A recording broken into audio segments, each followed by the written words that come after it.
Today, my friends, we're talking psychedelics and ADHD. Now, people with ADHD or autism are known to have a lower density of the receptors to which the plant medicine's psychedelic molecules bind to, known as the 2A receptors in the brain region. Now, a study found that the density of the serotonin 2A receptors in the brains of people with ADHD was consistent enough to go ahead and do some microdosing tests.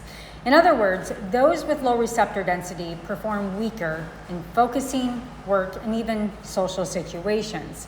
And this is because there is a known to be weaker connectivity between the key regions in the brain people with ADHD have compared to the neurotypical. Now, in particular, impaired connectivity between these nodes of the default mode network, the network responsible for processing, often gets stuck in rumination and hyperfocus. Now, LSD and psilocybin acutely increases the regions of these brains' connectivity.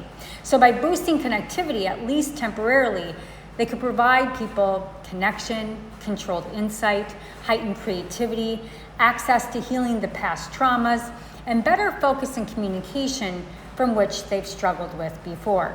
Now, I invite you to go ahead and find the images on Google and find the brain connection network when using plant medicine for its functional connectivity rings.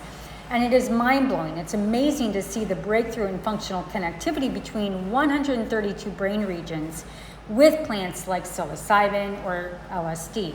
Now, people on the spectrum or ADHD are often excellent at focusing on fine details as their superpower.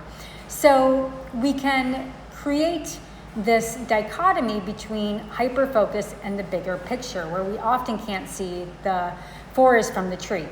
And after the downside of this intense neurofocus, the distressing feelings and sensory and chaotic overload impacts our health and our life. So according to the mind theory and how the nervous system really works, the brain functions as a multi-layered informational processing hierarchy, with predictions about the world being sent downwards from the higher regions of the brain, known as our predictive areas.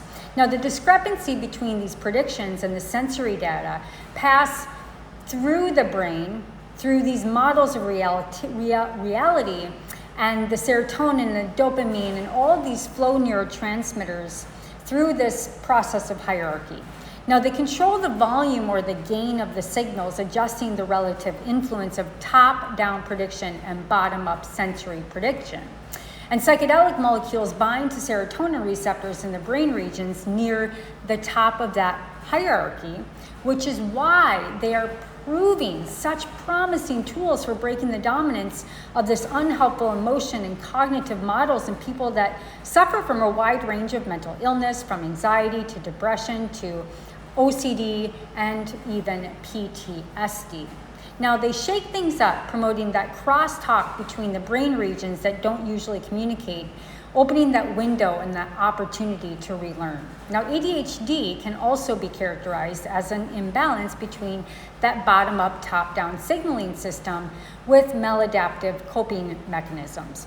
So it makes sense that the psychedelics might rebalance or retune the mind to help people really see that bigger picture. For me, psilocybin has changed my life for the better, with a deeper sense of meaning, connectivity, and accessibility with my brain. It goes almost without saying that psychedelic researchers are anxious not to repeat the mistakes of the 60s. So it may be several years before we really see a turn in this attention to one of the most controversial potential therapeutic uses for drugs such as LSD or psilocybin. But proceed with caution, my friends. Get an integration coach and know your plant medicine.